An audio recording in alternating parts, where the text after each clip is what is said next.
আজকে দুপুরের খাওয়া দাওয়াটা বেশ ভালোই ছিল। আর তার সাথে তো ছিল আমার হাজব্যান্ড। আমার খালামণির বাসায় দাওয়াত ছিল, সবাই মিলে আমরা একসাথে খাওয়া দাওয়া করলাম। প্রত্যেকটা খাবার অনেক মজা হয়েছিল। এই আর কি, খাওয়া দাওয়া শেষ করে বাসার উদ্দেশ্যে চলে আসলাম।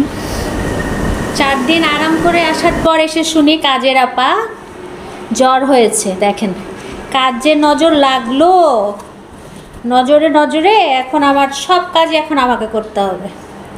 4 দিন ছুটি নিয়েছিলাম, এখন 7 দিন কাজ করো একলা হাতে। এজন্য মানুষকে সব কিছু সুখ দেখাতে নেই। তো খালামনির বাসা থেকে আসলাম, খালামনি আবার দেখেন কত বড় বড় কলা ঝুলিয়ে দিয়েছে। তারপরে অনেক দুপুরে যে খাবার রান্না করেছিল সব দিয়ে দিয়েছে, সব বক্স ভরে দিয়ে দিয়েছে, যেন রাত্রে কোনো কষ্ট না করতে হয়। দেখেন এরকম না হলে হয় বলেন তো? খেয়েও আসলাম, আবার বেঁধেও নিয়ে আসলাম। সঙ্গ দোষে লোহ ভাসিয়ে দিয়েছি, কার সঙ্গ সেটা বলা যাবে না। যাই হোক, দোয়া করবেন। 4 দিনের আরাম, 7 দিনের হারাম শুরু হয়ে যাবে আমার কালকে থেকে। আল্লাহ হাফেজ।